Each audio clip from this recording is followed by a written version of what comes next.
ওই আসমানের ফেরেশতা বলবেন মালাকুল মউত, এর জন্য আসমানের দুয়ার খোলা হবে না। এটা হলো পাপী মানুষ, এটা হলো গুনাহগার মানুষ, এর জন্য খোলা হবে না। এবারে বন্দরে যখন তার জন্য আসমানের দুয়ার যখন খোলা হবে না, নবী বলেছেন মালাকুল মউত তার জানখানাকে ওখান থেকে ছেড়ে দেবেন। ওরে সুবহানাল্লাহ, কত হাওমা করে চিৎকার করবে তার জান খান। এবারে আস্তে আস্তে ধম করে জমিনে পড়ে যাবে এবং জমিনের তলে 7 তবক জমিনের তলে। আল্লাহর কোরআন বলছেন সূরাতুল মুতাফফিফিনে, সিজ্জিন বলে একটা জায়গা যেটা আসমানে 7 তবক জমিনের তলাতে আছে। ওই পাপী গুনাহগার বান্দার জানখানা ওই 7 তবক জমিনের তলাতে সিজ্জিনে পৌঁছে যাবে। ভালো মানুষের জান আসমানের উপরে, 7 আসমানের উপরে ইল্লিন, আর বেঈমান শয়তানের জান 7 তবক জমিনের নিচে সিজ্জিন। এবার বলবেন মাওলানা, লোকটা কি জান্নাত যাবে না? আল্লাহ বলছেন ওয়ালা ইয়াদখুলুনাল জান্নাহ, আসমানের দুয়ার তো খুলবে না রে, লোকটা জান্নাতের ভেতরে যাবে না। হাত্তা ইয়ালজাল জামালু ফি সামিল খিয়াত। 1 মিনিটে আয়াতটা ভালো করে শুনবেন। আজকে বসে আছি আমরা জান্নাতের জন্য নাকি? জোরে বলেন। নেকির জন্য, জান্নাতের জন্য। মসজিদ করবো, নেকি পাবো, নামাজ পড়বো, আল্লাহ যেন খুশি হয়ে জান্নাত দেয়, এটাই না উদ্দেশ্য আমাদের, এটাই না? ভাই শোনেন, আজকে আলিম ওলামা মাওলানাকে কথা, কোরআনের কথা ভুল শুনতে ভালো লাগে না। কিয়ামতের দিন জান্নাত একদিকে, জাহান্নাম একদিকে, বাদালের মতন ডাকবে। জাহান্নাম দেখে ডরাইবে, ভয় লাগবে। আল্লাহ তাআলা সেদিন বলবে গুনাহগার পাপীকে, এই জাহান্নাম থেকে বাঁচতে চাও? জি আল্লাহ চাহি। তো তোমার কাছে যে নেকি নাই, তাও তোমরা জান্নাত যেতে চাও? জি আল্লাহ চাহি। জাহান্নাম থেকে ডর লাগছে? জি আল্লাহ লাগছে। আল্লাহ তাআলা তখন বলবে পাপী বান্দারাকে, এই আমার বান্দারা, তোমরা যদি একটা কাজ করতে পারো আজকে, আমি আল্লাহ তোমাদের জীবনের গুনাহকে মাফ করে দেবো। পড়েন সুবহানাল্লাহ।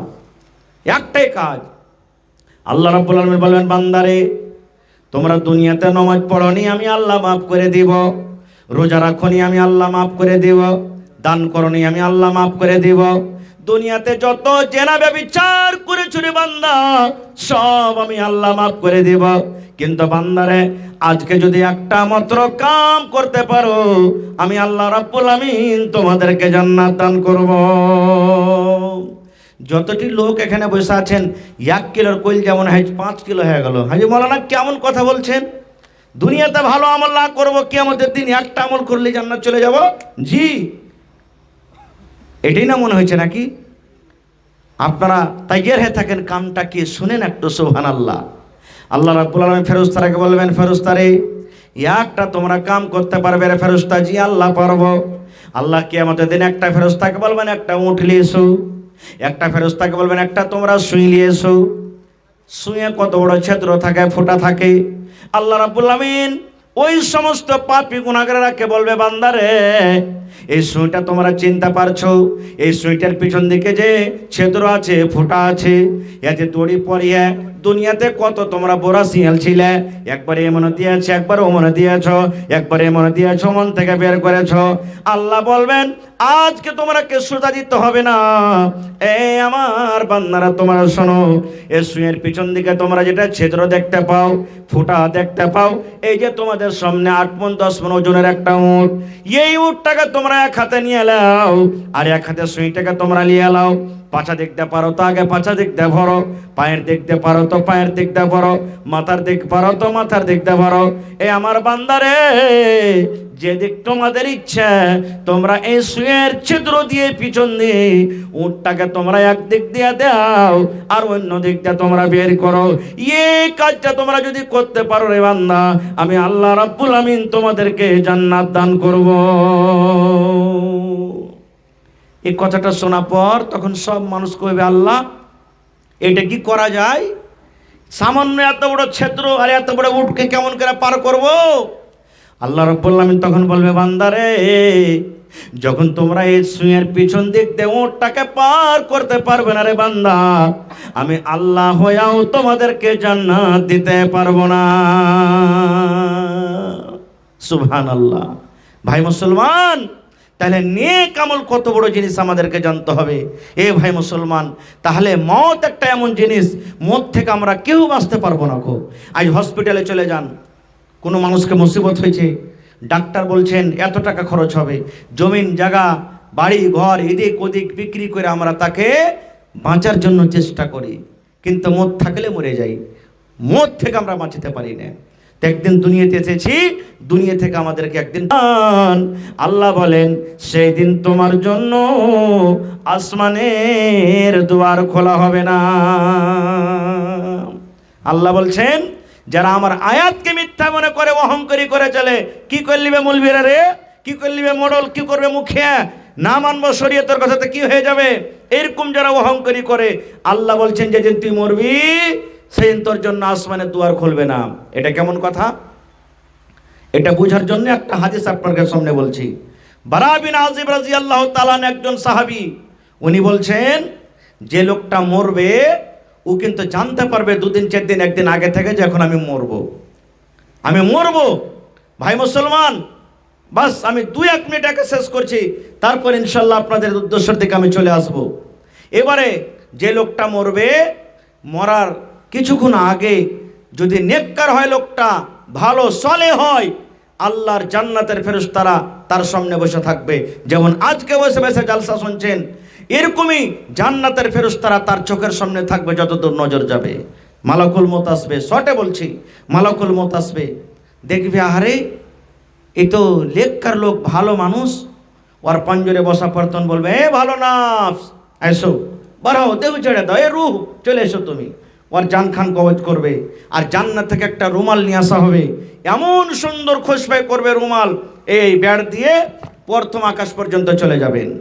যাওয়ার পর তখন আমরা আকাশে আসমানে দরজা দেখতে পাই না। এবার ওখানকার ফেরেশতাকে বলবে এই ফেরেশতা দরজা খোলো, গেট খোলো। বলছে কে? বলছে শামসেরগঞ্জ গ্রামের অমুকের আমি জান কবজ করে এসেছি। দেখবে লোকটা নেককার, তখন বলবেন আহলান, ওয়েলকাম, স্বাগতম, এসো এসো। তার জন্য আসমানের দুয়ারকে খুলে দেওয়া হবে। এবারে এক আসমান দু আসমান করতে করতে করতে 7 আসমানের উপরে ইল্লিন, সূরাতুল মুতাফফিফিনে দেখবেন ইল্লিন 7 আসমানের উপরে একটা জায়গা আছে, ওখানে নেককার মানুষের জান কবজ করে দিলেন। কিন্তু লোকটা যদি গুনাহগার হয়, পাপী হয়, তাহলে ওই মালাকুল মউত তার কাছে আসবে।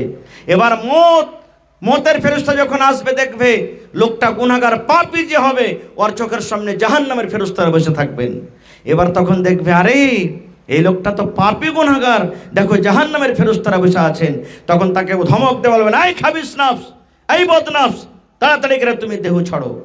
যে লোকটা চোর হবে, পুলিশ দেখে পালাবে, লুকাবে না পুলিশের সামনে যাবে? ভাই পালাবে। এবার লোকটা ওই রুহটা তখন তার জানের শরীরের ভিতরে লুকিয়ে বেড়াবে।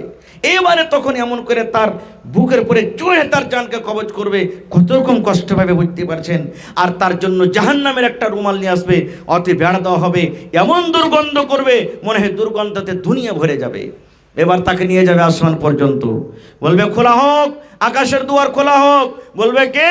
বলবে শামসেরগঞ্জ গ্রামের অমুক লোকের জান কবজ করেছি। দেখবে লোকটা পাপে। এবার তখন আহি ওয়া ইন্না ইলাইহি রাজিউন, আল্লাহুম্মা আজুরনি ফি মুসিবাতি ওয়া আখলিফ লি খায়রাম মিনহা। গোটা যদি না পারেন তো কম করে এখানটা তো পড়বেন, ইন্না লিল্লাহি ওয়া ইন্না ইলাইহি রাজিউন। কিন্তু কত মা খালা কত আছেন যে খালি মতের কথা শুনতে গেলি ও পাগল হয়ে যাবে, একবারে মাথার চুল ঝাঁকড়ে মাকড়ে কানবে, একবারে বুকে বাড়ি মারবে, আর জমিনে গড়াগড়ি করবে, আর 5-10 বাড়ির মানুষকে জমা করে নেবে। লাখে পুঁটা নাই তো কুন্ডে থেকে পুঁটা এসে সাই সুই শুরু করে দিলে, যেগুলা শরীয়তে হারাম। এরকম কান্দন কাঁদতে হবে না কো, দোয়া পড়েন, সবর করেন। একটা মায়েরা খালারাকে খুব সুন্দর একটা হাদিসের কথা বলছি। এ আমার ভাইরা শুনেন, যখন কোনো ছোট বাচ্চার 5 বছর 2 বছর 1 দিন 2 দিন কে 1 ঘন্টা 2 ঘন্টা 10 বছর থেকে নিচে সাবালক হওয়া থেকে নিচে যখন বাচ্চা মরে, ফেরেশতা মালাকুল মউত যখন জান কবজ করে চলে যান, তখন আল্লাহ তাকে জিজ্ঞাসা করেন মালাকুল মউতকে, কবজতুম ওয়ালাদ আবদি, হ্যাঁ মালাকুল মত, ওই শামসেরগঞ্জ গ্রামের আমার অমুক বান্দার তুমি বেটার বেটির জান কবজ করেছো। জি আল্লাহ করেছি। আল্লাহ জানছে, তা ওর মুখ থেকে শুনবেন। এবার আল্লাহ রাব্বুল আলামিন বলবেন, মালাকুল মতরি ওই শামসেরগঞ্জের আব্দুল্লাহর কলেজার টুকরাকে তুমি জান কবজ করেছো। জি আল্লাহ করেছি। এবার আল্লাহ রাব্বুল আলামিন বলবেন, মালাকুল মত, যখন তুমি তার ছেলের জানকে কবজ করো, ওইখানে আমার ওই বান্দা অর্থাৎ তার ছেলেটার মা বাপ কি করছিল? কাঁদছিল নাকি?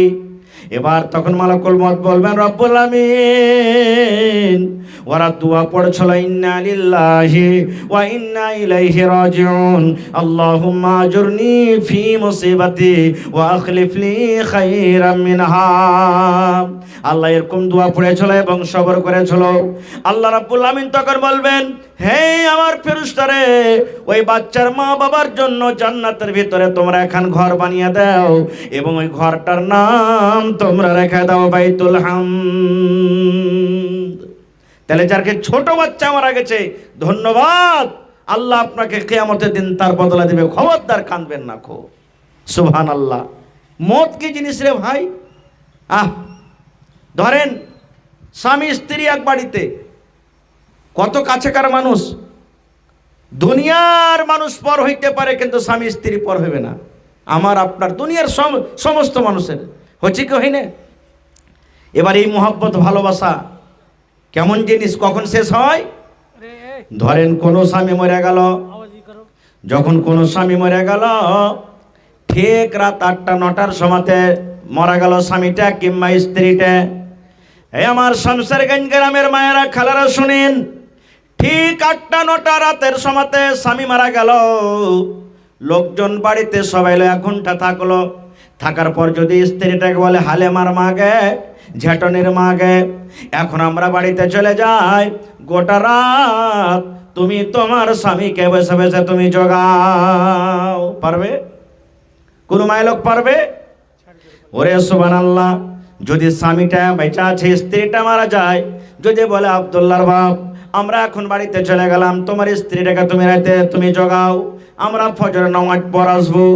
এই মুসলমান, যদি এরকম ভাবে বাড়ি থেকে সব চলে যায়, তাহলে দেখেন মত একটা কেমন জিনিস। কোন পুরুষ নিজের স্ত্রীর পাঞ্জরে যদি শুনালাই মারা গেছে, 1 সেকেন্ড পর্যন্ত আরাম করতে পারবে না।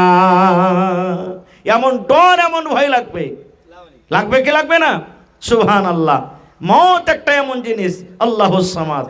এই ভাই মুসলমান, এবারে মানুষের মত হয়ে গেল, মত হইল। এবারে লোকজনে কি করছি আমরা? তার কাফন দাফন যা কিছু করার আছে করার পরে তখন আমরা তাকে কবরের দিকে নিয়ে চলে যাই। যাই কি যাই না? কবরের দিকে আমরা নিয়ে চলে যাই। এখনকার আমাদের সমাজ এমন হয়েছে, সুবহানাল্লাহ, মানুষ মরছে তো কত লোক মাঠে দিতে যা হাসছি আমরা, হাসি না যে ভাই, মজাক করছি। শুধু দিলে যদি থাকছে তো এখানটায় থাকছে, এটা হলো হারগে মোড়লের কবর রে, এটা হলো হারগে উমুকের কবর রে, এটা হলো আমার দাদির কবর রে, এটা হলো আমার চাচির কবর রে, এটা হলো আমার ভাইয়ের কবর রে। শুধু এতখানি আমরা বলছি, তাছাড়া কিছু বলি। দেখো এই মুসলমান, আল্লাহর নবীর জামাই হযরত উসমান গনি রাদিয়াল্লাহু তাআলা আনহু যখন কোনো কবরের পাঞ্জরে যাইতেন কিংবা কবরস্থানের পাঞ্জরিতে যখন হাঁটতেন, কবরকে দেখে কত কাঁদতেন জানেন? কাঁদতে কাঁদতে চোখের পানিতে সমস্ত দাড়ি ভিজে যেত তার ডরে। তার চোখের পানি দেখে সাহাবায়ে কেরাম জিজ্ঞাসা করতেন, কি জিজ্ঞাসা করতেন? ওগো উসমান, নবী জাহান্নামের কথা বলেন, জাহান্নামে এরকম আযাব আছে, ওরকম আছে, এই আছে, ও আছে। জাহান্নামের কথা শুনে আপনি অত কাঁদেন না, আপনার চোখে পানি দেখতে পাওয়া যায় না। তবে কবরে কি এমন আছে? কবরের কথা শুনে, কবরকে যখন আপনি দেখেন, কবরের কথা শুনে, কবরকে দেখে আপনার চোখ দিয়ে পানি ঝরতে ঝরতে সমস্ত দাড়ি আপনার ভিজে যায়। কি ব্যাপার? কবরকে দেখে কেন এত আপনি কাঁদছেন যে আপনার চোখের পানিতে সব দাড়ি ভিজে যায়? যখন কথাটা বলা, ওরে আল্লাহ, হযরত উসমান গনি কে বলছেন? ভাই রে, নবী আমার বলেছেন, মানুষে যখন মরে যায়, মানুষের মৃত্যুর পর লোক যেন তাকে কফন দফন জানাজা করে সর্বপ্রথম কবরে রাখবি। আর আখিরাতের মধ্যে প্রথম স্টেজ, প্রথম স্থান হলো মানুষের জন্য কবর।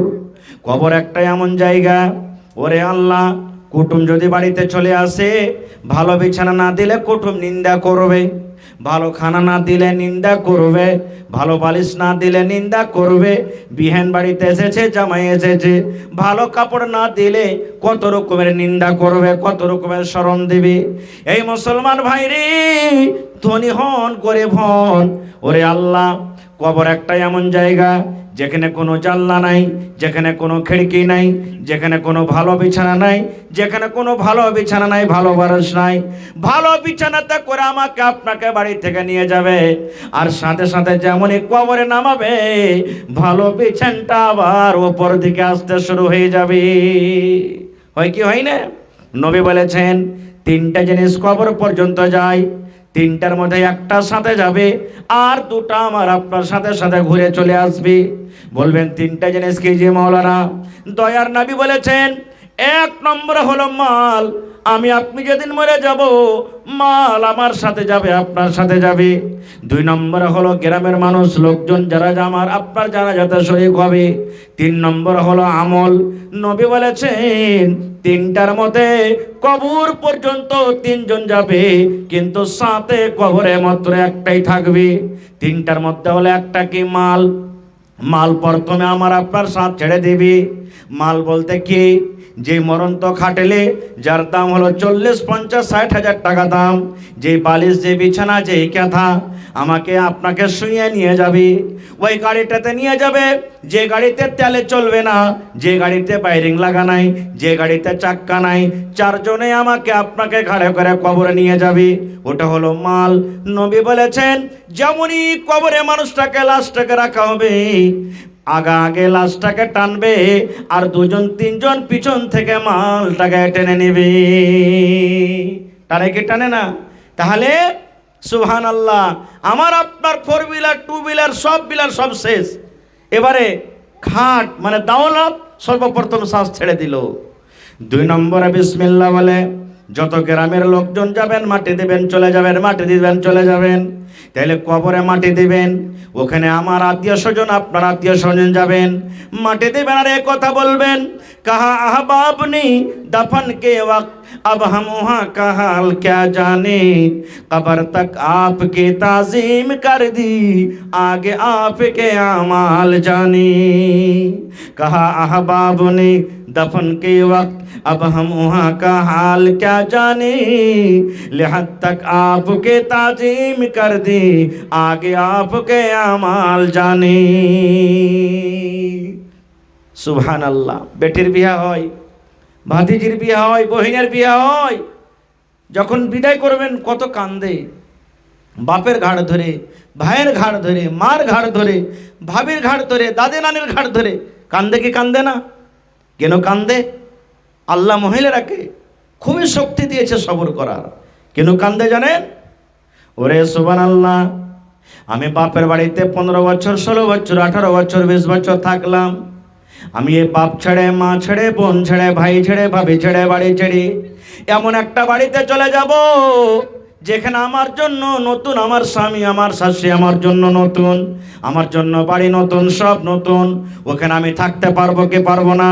ওখানে আমার থাকার জায়গা হবে কি হবে না? আমার কথাতে তাদের কথার মিল হবে কি হবে না?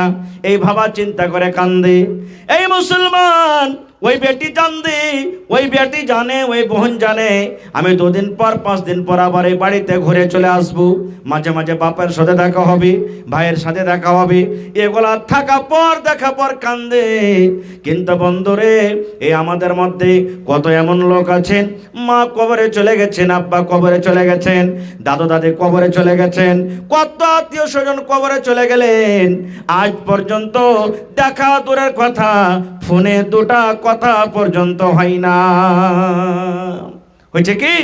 ওই যে একটা দোয়া পড়েছি, বিসমিল্লাহি ওয়া আলা মিল্লাতে রাসূলিল্লাহি সাল্লাল্লাহু আলাইহি ওয়াসাল্লাম, এই দোয়া পড়ে 3 খাবল মাটি দিয়ে এসেছি, আর কিয়ামত পর্যন্ত দেখা হবে না।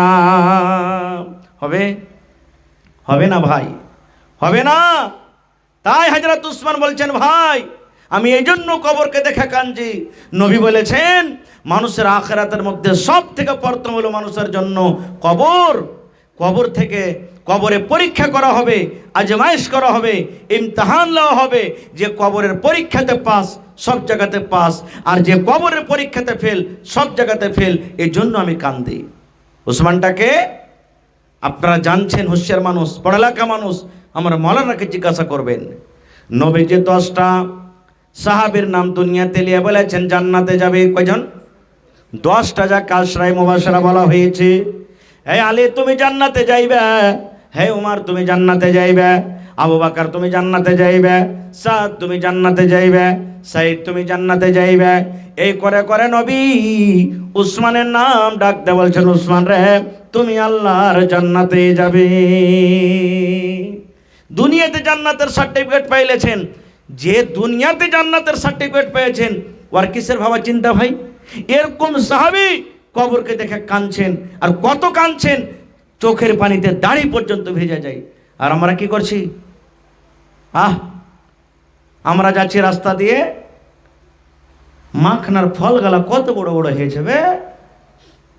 আমরা কি করছি? কোন ভুট্টা লাগালছে, এর মুচাগুলা খুব হ্যান্টা হ্যান্টা হয়েছে। ফের হাঁটতে হাঁটতে দেখছি এই লক করে মনে হয় দোসরা কোনো খাদটা দিয়েছে রে, ওই লেগে আর ভুট্টার মুচাগুলা খুব হ্যান্টা হ্যান্টা হয়েছে। মুসলমান, এই গল্প করতে করতে করতে করতে কবরস্থানে চলে গেলাম। কবরস্থানের আদব কি আমরা বুঝতে পারলাম না কো। নবী বলেছেন, হে আমার মুসলমানেরা, হে আমার উম্মতেরা শুনে নাও। নবী বলেছেন জিন্দা মানুষকে মুখ দিয়ে সালাম যখন আমরা করি, আসসালামু আলাইকুম ওয়া রাহমাতুল্লাহ, করি না। নবী বলেছেন কবরস্থানে যখন তুমি যাবে, কিংবা কবরস্থানের পাঞ্জর দিয়ে যখন তুমি হেঁটে চলে যাবে, মোটর সাইকেলে যাবে, সাইকেলে যাবে, ওখানে তোমার মা সীতা আছেন, ওখানে তোমার আব্বা আছেন, ওখানে তোমার গ্রামের কত মুমিন মুমিনা কবরে সীতা আছেন। হে উম্মত রে, কবরস্থানে যাওয়ার পর ওদেরকে তুমি সালাম করো। কেমন করে সালাম করতে হবে? আসসালামু আলাইকুম আহলাদ দিয়ার মিনাল মুমিনিনা ওয়াল মুসলিমিন ওয়া ইন্না ইনশাআল্লাহু বিকুম লালাহিকুন নাসআলুল্লাহ লানা ওয়া লাকুমুল আফিয়া। কয়টা লোক পড়েছি? আমরা পড়ি না। গেনু কোন রকম না জেলে কি বলবে লোকরে যে অমুক লোক মাটি দিতে এলো না, গেনু মাটি দুনার চলে গেল। ভাই আমার, এবার কবরস্থান তাকে পৌঁছাচ্ছি। আর একটা হাদিসের কথা শুনেন, মানুষের মত কিভাবে হয়, মত কিভাবে হয়। মেলায় মানুষ কি করে জানেন? হঠাৎ মরে গেল, আমরা কি কই, কত নেককার মানুষ রে, খুবই তাড়াহুড়া করে মরে গেল, যাক কত ভালো মত।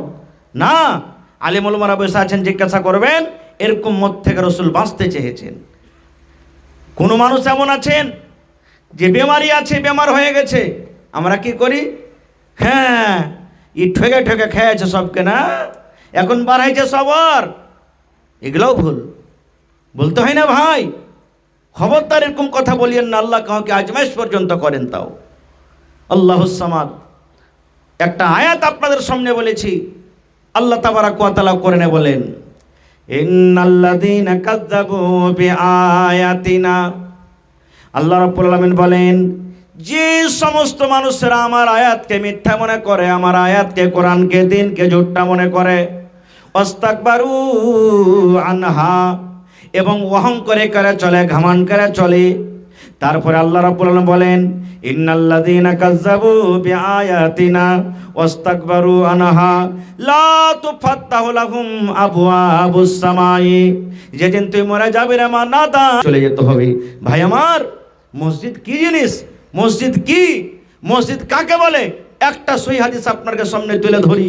আল্লাহ রাসূল সাল্লাল্লাহু আলাইহি সাল্লামের জামানাতে একজন মহিলা মসজিদে ঝাড়ু লাগাইতো, মসজিদে ঝাড়ু লাগাইতো। এখন দেখবেন বড় মসজিদে আপনাকে হয়তো জুমার মসজিদে কাউকে রেখেছেন আপনারা, এরকম ঝাড়ু লাগাইতো। হঠাৎ করে একদিন নেয় দেখতে পায় না নবী সাহেব মহিলাটাকে। সাহাবীরা কে বলছেন, হা গো কই মহিলাটা, কোন জায়গাতে গেছে না, তার শরীরটা খারাপ, দেখতে পাই না। সাহাবায়ে কেরাম বলছেন, ইয়া রাসূলুল্লাহ মহিলাটা মারা গেছে, ঝাড়ুদারনি মারা গেছে। নবী বললেন, মারা গেছে, কয়টার সময়তে তার জানাজার ব্যবস্থা করেছো? বলছে, ইয়া রাসূলুল্লাহ, আমরা কাফন দাফন করে দিয়েছি। বলছে, কখন? বলছে, রাতের বেলাতে কাফন দাফন করে দিয়েছে। নবী আমার বললেন, হে সাহাবীরে, তোমরা কাফন দাফনের ব্যবস্থা করেছো, রাতে আমাকে কেন জানাও নেই? সাহাবীরা বলছেন, ইয়া রাসূলুল্লাহ, সামান্য একটা ঝাড়ুদারনি ছোট মোটো কাজ করতো মসজিদে, সামান্য একটা মসজিদের ঝাড়ু দিত, এই ঝাড়ুদারনি বলে আপনাকে আমরা জানাইনি যে একটা আপনি এত বড় নবী, সামান্য একটা ঝাড়ুদারনির জানাজাতে আপনি শরীক হবেন, রাতের বেলাতে হয়তো আপনাকে কষ্ট হইতে পারে, এই জন্য আমরা আপনাকে জানাইনি। নবী যখন জানতে পারলেন, আল্লাহ রাসূল রেগে গেলেন, বললেন, সাহাবীরে, চলো চলো, আমাকে কবরস্থানে নিয়ে চলো, যে জায়গাতে তোমরা তাকে মাটি দিয়েছো। এবার জীবনে নবীজি প্রথমবার ওই মহিলা, ওই ঝাড়ুদারনির কবরকে সামনে রেখে নবীজি তার জানাজার নামাজ আবার আদায় করলেন। প্রথমবার জীবনে, সুবহানাল্লাহ, শুধু তার মান সম্মানটাকে বাড়ার জন্য। আল্লাহুস সামাদ। তাহলে মসজিদের ঝাড়ু লাগার যদি এত মান সম্মান হয়, তাহলে যারা মসজিদ বানাবে তার মান সম্মান কত বড় হবে যে ভাই, হবে না? নবী আমার বলেছেন, মান বানা লিল্লাহি মসজিদান বানাল্লাহু লাহু বাইতান ফিল জান্নাহ। আমি দুনিয়াতে 5 মঞ্জিলা বাড়ি বানালি মানা নাই, বাড়ির কোনো দাম নাই, বাড়ির কোনো ফজিলত নাই। ওরে আল্লাহ, নবী বলেছেন, উম্মত, তুমি যদি দুনিয়াতে আল্লাহর এখানে ইবাদতখানা, আল্লাহর ঘর মসজিদ তৈরি করতে পারো, আল্লাহ রাব্বুল আমিন তার জন্য জান্নাতের ভিতরে এখন ঘর বানিয়ে দিবেন। দুনিয়াতে আল্লাহর ঘর বানাবেন, আপনার জন্য জান্নাতের ভিতরে ঘর বনবে। সুবহানাল্লাহ। জান্নাতের ভিতরে আল্লাহ তাআলা আপনার জন্য ঘর রেডি করবেন। একজন সাহাবী বলছেন, হুজুর, এখানটা মসজিদে 5 লাখ 10 লাখ খরচ হবে, আর আমরা হয়তো 5 টাকা 10 টাকা 5,000 টাকা দান করব, গোটা মসজিদ তো পারি না, তাহলে কি হবে? নবী আমার বলেছেন, পাখির বাসা যে আছে, পাখির বাসা ছোট হয় না, পাখির বাসা যা আছে, পাখির বাসার সমান জায়গা যদি কেউ আল্লাহর ঘর দুনিয়াতে বানাইতে পারে, আল্লাহ রাব্বুল আমিন তার জন্য জান্নাতের ভিতরে এখন ঘর বানিয়ে দিবেন। পাখির ছোট্ট, অর্থাৎ আপনি 1 বড় সিমেন্ট দিলেন, 5 বড় সিমেন্ট দিলেন, 1 লাখ টাকা দিলেন, 10,000 দিলেন, 1 গাড়ি বালু দিলেন, 1 গাড়ি গিট্টি দিলেন, 1000 ইট দিয়ে দিলেন, শক্তি হিসেবে আপনি দিলেন আল্লাহকে রাজি করার জন্য, আল্লাহর ঘর বানার জন্য। আল্লাহ তাবারক ওয়া তাআলা জান্নাতের ভিতরে আপনার জন্য এখন ঘর বানিয়ে দিবেন। সুবহানাল্লাহ। এই জন্য আজকে আমি এই নহারটোলা গ্রামের নওজওয়ান বুজুর্গ মা খালাকে বলবো, হে আমার মায়েরা খালারা, আজকে খুব বড় নেকির কাম করতে বসেছেন। দুনিয়া ছেড়ে চলে যাবেন, মানুষের নামাজ পড়বে, নেকি আপনার কবরে পৌঁছতে থাকবে। ইজা মাতাল ইনসান, মানুষ যখন মরে যায় সমস্ত আমল তার বন্ধ হয়ে যায়, ইল্লা মিন সালাসাতিন, 3টা আমল ছাড়া। তার মধ্যে হলো একটা সাদকায়ে জারিয়া। মসজিদ বানিয়ে গেলেন, কবরে চলে যাবেন, কবরে আপনার নেকি পৌঁছতে থাকবে, এটা কোনোদিন বন্ধ হবে না গো। এই জন্য ভাই, 1 টাকা দেবেন তো 1 টাকা নিব। আজকে দেখি এই মসজিদের জন্য কেউ আল্লাহর বান্দা আছেন, 1 ট্রাক বালু দান করবেন, 12 চাক্কা হোক, 14 চাক্কা হোক, 16 চাক্কা হোক, 1 ট্রাক গিট্টি দান করতে পারবেন?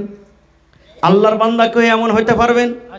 মাওলানা, মসজিদ যে বনবে 10টা 12টা পিলার যা বনবে, রড যা লাগবে আমি একলে দিয়ে দেবো, এরকম কোন আল্লাহর বান্দা হইতে পারবেন? 4টা দেওয়াল হবে মসজিদের, মৌলানা একদিকের দেওয়ালে যতটা ইট লাগবে আমি দিয়ে দেবো, 1000 লাগুক, 2000 লাগুক, 3000 লাগুক। আছেন এরকম? দেখি আল্লাহর কোনো বান্দা আছেন, মৌলানা দেওয়ালে যতটি সিমেন্ট লাগবে 50 বড়া, 60 বড়া, 100 বড়া আমি একলে দিয়ে দেবো? আছেন এরকম বান্দা?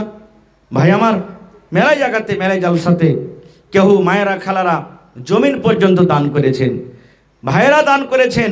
আমাদের বাড়ির পাশে আল্লাহুস সামাদ একটা খড়বাড়ি বলে গ্রাম আছে, আপনাদের মতনই ওরা জুমার মসজিদ তৈরি করেছে, নতুন করে জালসা করলো। আল্লাহুস সামাদ একজন আল্লাহওয়ালা 7,95,000 টাকা নগদ ক্যাশ আমার হাতে জমা করে দিলেন। সুবহানাল্লাহ। এরকম আল্লাহর বান্দা দুনিয়াতে আছেন। তো আজকে দেখি জমিন তো খুব মহাঙ্গা হয়ে গেছে ভাই, জমিনে এত মাহাঙ্গা যে বলা নেই। তবু আল্লাহর বান্দা বান্দে যদি থাকেন, কার মা মারা গেছেন, আব্বা মারা গেছেন, যে মসজিদের জন্য 1 ডিসমিল 8 ডিসমিল জমিন দান করতে পারবেন কেউ? এখানে মসজিদটা যেটা বলছে কেউ দান করছে না, কিনে নিয়েছেন আপনারা? দান করা জমিন, মাশাআল্লাহ, ধন্যবাদ আল্লাহুস সামাদ। তাহলে তো মেলাখানি আপনাকে কাজ আগিয়ে গেছে। জমিন কিনতে হবে না, জমিন পেয়েছেন, খালি আপনাকে সামান দিয়ে ইট গাঁথে মসজিদ করতে হবে। দেখি কোন আল্লাহর বান্দা আছেন এরকম কেউ নেই? আরে ও মসজিদে জায়গা দিতে পারলে তা আমি মাঠের জমিন গেলে বিক্রি করে 1 কাঠার যা দাম হবে আমি মসজিদে লাগিয়ে দেবো, 8 কাঠার যা দাম হবে মসজিদে লাগিয়ে দেবো। জমিন নেই, 1 কাঠা জমিনের যা টাকা হবে আমি মসজিদে দিয়ে দেবো। আছেন এরকম আল্লাহর বান্দা? দেখি মোটামুটি আপনার মসজিদ করতে মোটামুটি 8000 ইট লাগবে কম করে, নাকি? কম করে 8000 ইট লাগবে। 8টা লোক খাড়িয়ে যান তো মৌলানা, 1000 করে ইট আমরা দিয়ে দিলাম, 8000 ইট। দেখি আল্লাহর বান্দা আছেন কেউ? 1000 করে মাত্র ইটের দাম মোটামুটি 12 থেকে 13,000 টাকা লাগবে। ভাই কত টাকা জীবনে আসছে, কত টাকা যাই, এটাই জমা থাকবে আপনার জন্য। আল্লাহুস সামাদ। কত সুন্দর হয়ে আপনারা বসে আছেন আর শুনছিলেন। ভাইরে বিসমিল্লাহ করেন তো, 1 ট্রাক বালু কিংবা 5টা লোক খাড়িয়ে যান মৌলানা, এক গাড়ি করে আমরা বালু দিয়ে দিলাম, 100 করে সেফটি বালু, মোটামুটি এখনকার রেটে 7,000 টাকা দাম, নাকি মৌলানা? 7,000 টাকা দাম। 1 গাড়ি করে গিট্টি গালা দিয়ে দেন, মোটামুটি 5 গাড়ি গিট্টি দিয়ে দেন। 5 গাড়ি যদি আপনি গিট্টি দেন তো ইনশাল্লাহ গোড়া থেকে ছাদ পর্যন্ত আশা করছি আপনার 5-6 গাড়ি গিট্টিতে হয়ে যাবে। 5টা লোক খাড়িয়ে যান, 100 সেফটি করে আমরা গিট্টি দিয়ে দিলাম মৌলানা, মোটামুটি 9,000 10,000 টাকা 100 সেফটি গিট্টির দাম। ধরেন 10 কুইন্টাল রড লাগবে, 10টা লোক খাড়িয়ে যান, মোটামুটি 6,500 7,000 করে 1 কুইন্টাল রড লাগবে। বলো মৌলানা 1 কুইন্টাল করে রড আমরা দিয়ে দিলাম। মায়েরা খালারাকে বলবো, হ্যাঁ আমার মায়েরা খালারা বোনেরা, আপনারাও কেউ গলার হার, নাকের কানের, ছাগল বকরি আল্লাহ আপনাকে যা দিয়েছে আপনারা দান করতে পারেন। তো আমার হাতে বিসমিল্লাহ করেন তো দেখি। ইট, সিমেন্ট, গিট্টি, রড, এরকম কোন আল্লাহর বান্দা আছেন কেউ একটা সামান গোছতে পারবেন? হিম্মত করেন ভাই। ইনশাল্লাহ আমরা বাড়ি যখন বানাচ্ছি 20 লাখ যদি খরচ করতে হয় তো আমরা খরচ করব বা করছি, খরচ করতে পারছি। মাশাআল্লাহ 1 ট্রাক বালু, মাশাআল্লাহ। কাজল মামা মানে কাজল না, ওর নাম হলো রেজাবুল হোসেন নাকি কাজল? মাশাআল্লাহ। কাজল দেখেন, কাজল সব থেকে পেয়ারা নাকি? যত আমরা মানুষ আসছি হারকা মায়েরা সবারই চোখে কাজল লাগালছিল, লাগাইনি? এখন কাজলটা আস্তে আস্তে দূর হয়ে এখন সুরমা লাগাইছে। সুবহানাল্লাহ। এই তো আমার মামা যান, মৌলানার মামা তো হারো মামা, মামা কাজল সাহেব, এটাই বাড়ি। এখন এখান থেকে পাল্লে এসে 3-4 মঞ্জিলা বাড়ি করেছে না, দেখনি কেন? আচ্ছা আচ্ছা আচ্ছা, চাপত খেতে একদিন ইনশাআল্লাহ যাব। হ্যাঁ মাশাআল্লাহ। তো আমার মামা মোহাম্মদ কাজল সাহেব 1 ট্রাক বালু জমা করে দিলেন, মাশাআল্লাহ। তো ট্রাক কম হইলো, দাম কম হলো।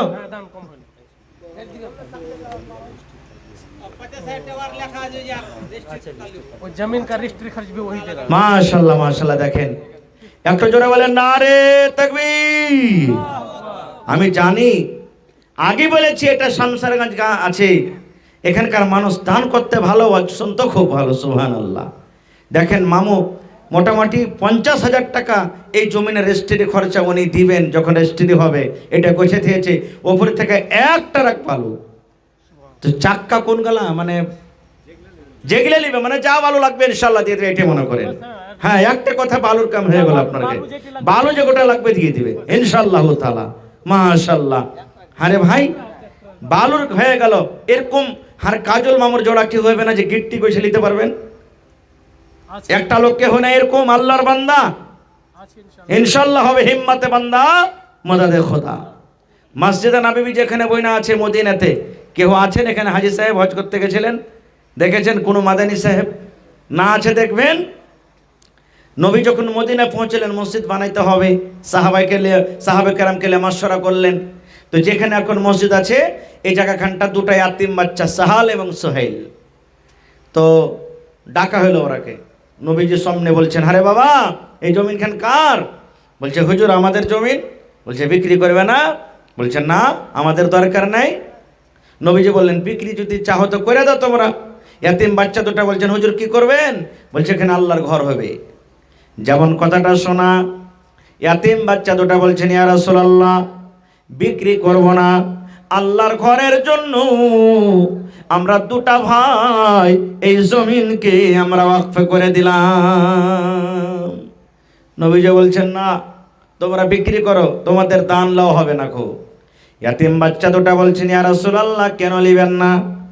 আমরা ইয়াতিম বলে কি লিবেন না? বলছেন, আরে বাবা, এটা কোনো কথা নয়। এই জন্য আমি তোমাদেরকে বললাম যে তোমরা দান করিও না, বিক্রি করে দাও। তোমাদের আসল খাজানা, আসল মাল, যেটা তোমাদের বাপ তোমাদের জন্য ছেড়ে গেছে, হে বাবা রে, তোমরা এখন ইয়াতিম হয়ে আছো, ছোট বাচ্চা, তোমরা যদি এখন দান করে দাও, পরেকার মানুষ বুঝবে না, আমার পরে একটা দাগ লাগাবে, ইলজাম লাগাবে। তোমাদের নবী কেমন রে দেখো, দুটা ইয়াতিম বাচ্চার কাছ থেকে জমিন কেড়ে ওখানে আল্লাহর ঘর বানিয়ে দিয়েছে।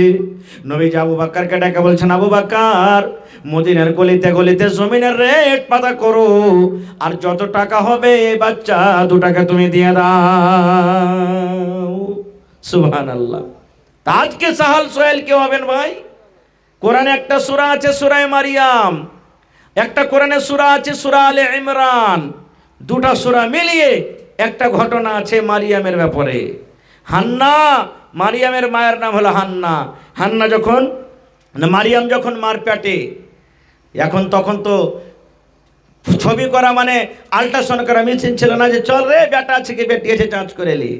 তখন কোনটা ভেবেন? পেটের সন্তান।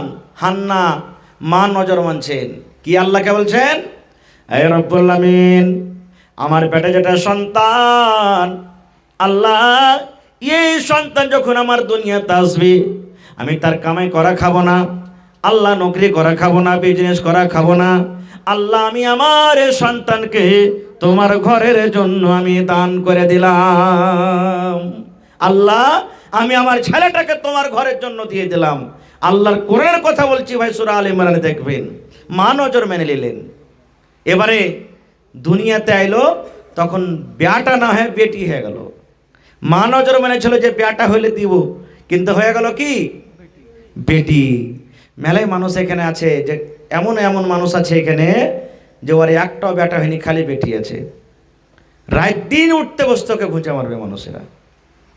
কত মানুষ এমন আছে যে সন্তান হয়নি, রাত দিন ঘুঁচে মারবে, তোর দিলে দয়া ময়া নেবে, ওই লিগে আল্লাহ তোকে ছেড়ে দেয়নি। আল্লাহ কোরআনে বলছেন সূরাতুশ শূরাতে, যে আমি আল্লাহ যাকে চাই বেটা দিই, যাকে চাই বেটে দিই, যাকে চাই বেটা বেটে দুটাই দিই, আর যাকে চাই বাঞ্জ করে আমি রাখি। আল্লাহ নিজে কোরআনে বলছেন।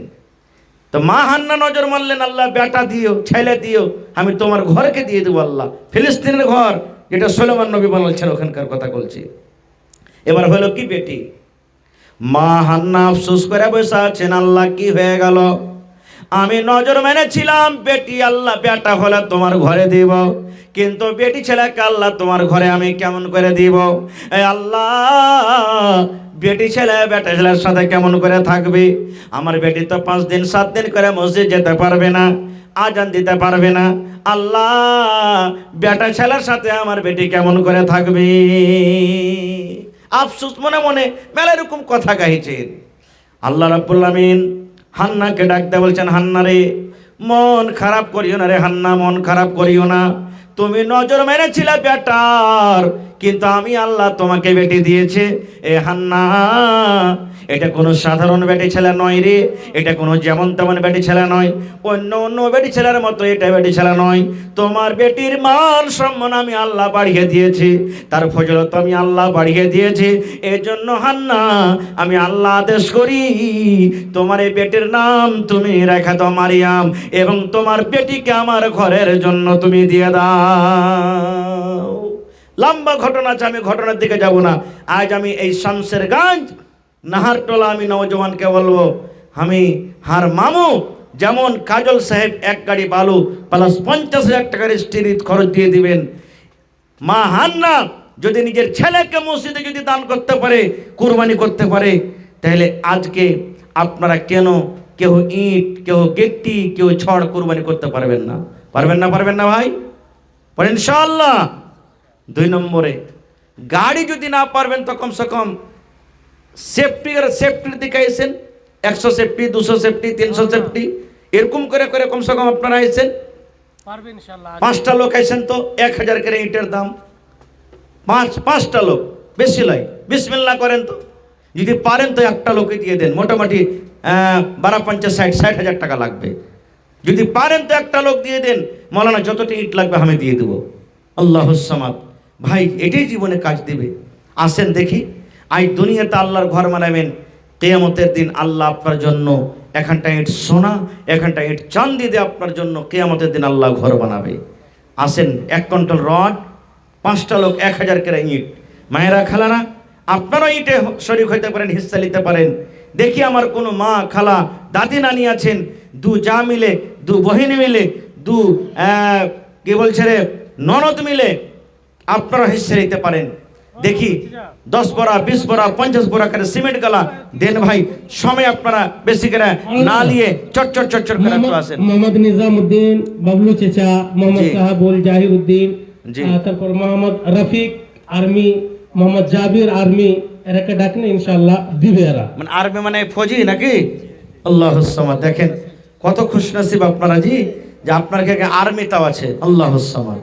কিসের ডর আপনার কাছে তাহলে? বাবলু চেচা কয়টি? 1500 ইট, 1500 ইট কইনে কইছে 2000 করে দাও, 2000 করে দেব। কি নাম? হাসান, হাসান উর্ফ বাবলু। হাসান উর্ফ বাবলু। চাচা, চাচা চাচা সালাম করবেন না? আসেন আসেন। আইসন তো চাচা থেকে সালাম করে এলি ইনশাআল্লাহ। মাশাআল্লাহ। এই দেখেন নওজওয়ান, আল্লাহুস সামাদ। এই দেখেন আর বাপজি মোহাম্মদ হাসান সাহেব উর্ফ বাবলু। সুবহানাল্লাহ। ভূমিকাতে এরাই আছে কয়েকজন। এরাই আছে নাকি? ইনশাআল্লাহ এরাই হলো মসজিদের পিলার মনে করেন ইনশাআল্লাহ তাআলা। জাহিরউদ্দিন সাহাবুল ওখানে আছে ওরা। জি সব আসবে ইনশাআল্লাহ, কেউ বাকি থাকবে না। তো কয়টা দিচ্ছেন বাপজি? 1500 ইট, না কম হয়, মেলে কম হয়েছে। 2000। আচ্ছা সবাই যখন কইছে দেন, আল্লাহ বরকত দেবে ইনশাআল্লাহ। নারে তাকবীর। এই দেখেন হার বাপজি মোহাম্মদ হাসান 2000 ইট। কম হয়ে গেল। কম হয়ে গেল? আচ্ছা চলেন, যখন হয়ে গেল ইনশাআল্লাহ আরো সামনে কাম আছে, দিতে থাকবে। হার মামু কাজল সাহেব 1 ট্রাক বালু দান করে দিলেন মাশাআল্লাহ। তাহলে 2 নম্বরে আছেন মোহাম্মদ রফিক চাচা আমার আর্মি সাহেব, আপনি বাড়িতে আছেন, একটু এখানে আসেন। মোহাম্মদ জাবির আর্মি, আপনিও বাড়িতে আছেন, একটু এখানে আসেন। ভাই আমার বিহার পুলিশ আফজাল হোসেন, আফজাল হোসেন বিহার পুলিশে যা আছেন, আপনি এখানে আসেন। তাবজুল হক বিহার পুলিশ, আপনিও আসেন এখানে। আপনাদেরকে অনুরোধ করছি, মৌলানা আছে কিছুক্ষণ দাম নেবেন, তারপর ইনশাআল্লাহ উনি বিদায় নেবেন। আপনারা চলে আসেন, আসেন তাড়াতাড়ি করে আসেন, লেট করিয়েন না খো। এ ভাই আল্লাহর রসুল হযরত উমর রাদিয়াল্লাহু তাআলা আনহু আর আবু জাহেলের জন্য স্পেশাল দোয়া করেছিলেন, আল্লাহ এই দুটার মধ্যে কাহাকে একটা মুসলমান করে দাও। কেনে জানেন? নবী জানছেন যে উমরও হলো বড় আর খুব শক্তিশালী, বড় খানদান, আর আবু জাহাল হলো খুব বড় শক্তিশালী। ইয়ারকে মধ্যে দুজনের মধ্যে যদি একটা আমির কেউ মুসলমান হয়ে যায়, তাহলে মুসলমানের অনেক হেল্প হবে। তা আজ আপনার এখানে মসজিদ গ্রামে 5টা জাল সাহেব শুনছি, আপনার দিকে সব তাকিয়ে আছে যে ওরা কি করছে দেখি আজ নাকি? আপনার দিকে তাকিয়ে আছে। আপনারা খালি সুন্দর করে একটু খালি আল্লাহুস সামাদ ছাতা আপনাকে ফুটাইতে হবে, আর ছাতার তলে ওরা সন্দেহ। এটা মাগারমাছ। জি এটা মাগারমাছ। মাশাআল্লাহ মাশাআল্লাহ। কি নাম? সাহাবুল। সাহাবুল ভাই আমার কটি আছে না? হ্যাঁ 5000। শুনেন শুনেন একটু সাহাবুল ভাই, শুনেন একটু এখানে মাশাআল্লাহ। কেন ওখানকার পালাছিস? মসজিদে হয়ে যাবে 5000 সাহাবুল ভাই কমসে কম 20000 টাকা ওর কাছ থেকে। শুনেন না, কমসে কম 20000 বাস। 5 কুইন্টাল রড দিয়ে দেন আপনি, যা লাগবে টাকা। 5 কুইন্টাল রড নাকি? না ঠিক কথা। মোটামুটি 5-6 20। জি জি ইনশাআল্লাহ পারবেন। দেন ভাই, একবারই না লাগবে, বারবার তো লাগবে না। জি আচ্ছা ফ্রেশ লাগবে দিব ওটা। জি কম হয়েছে ভাই, কম হয়েছে। কম হয়েছে মেলায়। আমরা তো